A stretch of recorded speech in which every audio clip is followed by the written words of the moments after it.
Hi friends, welcome to Creative Designers. இன்னைக்கு நாம ரொம்பவே கிராண்டான ஒரு ஸ்லீவ் டிசைன் பார்க்கலாம். First அதுக்கு golden zari threadல double layer chain stitch பண்ணிக்கலாம். அது பக்கத்திலே நம்ம 3 size and நம்ம 5 size antique bead alternative stitches பண்ணிக்கலாம். Next ஒரு chartல 3 cm க்கு horizontally ஒரு line mark பண்ணிட்டு centerல இந்த மாதிரி dot வச்சுக்கலாம். Next அதில இருந்து 4.4 cm க்கு vertically ஒரு line draw பண்ணிக்கிறேன். இப்போ அதோட edges எல்லாம் இந்த மாதிரி join பண்ணிக்கலாம். join பண்ணிட்டு அத கட் பண்ணி எடுத்துக்கலாம். ஓகே நமக்கு இப்போ ரோம்பஸ் ஷேப்ல ஒரு டிசைன் கிடைக்கும். அத நம்ம ஸ்லீவ் போர்ஷன்ல இந்த மாதிரி ப்ளேஸ் பண்ணிட்டு நாலு சைடுலயும் வரைஞ்சிக்கலாம்.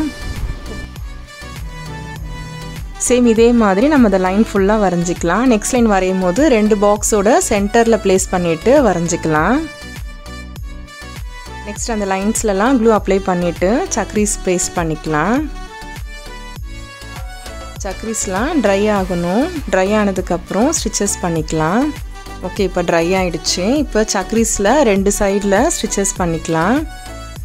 பேஸ்ட் பண்ணிட்டு ஸ்டிட்ச் பண்ணா நமக்கு கொஞ்சம் ஈஸியா இருக்கும். நெக்ஸ்ட் அதோட சென்டர்ல நம்ம 3 size bead ஒன்னு stitches பண்ணிக்கிறேன். சேம் இதே மாதிரி எல்லா chakrisலயும் நம்ம stitches பண்ணிக்கலாம். சென்டர்ல glue அப்ளை பண்ணிட்டு clip stones பேஸ்ட் பண்ணிக்கிறேன். எல்லா பாக்ஸஸ்லயும் chakris பேஸ்ட் பண்ணிட்டு ஸ்டிட்ச் பண்ணிட்டு bead workம் வச்சு கம்ப்ளீட் பண்ணியாச்சு. நெக்ஸ்ட் நார்மல் நீடில்ல நம்ம 2 size bead 3 எடுத்துர்க்கேன். எடுத்துட்டு பக்கத்திலே ப்ளேஸ் பண்ணிட்டு அதோட சென்டர் beadல இந்த மாதிரி லாக் பண்ணிடலாம்.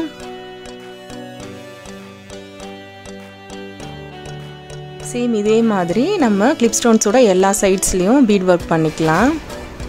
ஓகே அதுவும் கம்ப்ளீட் ஆயிடுச்சு.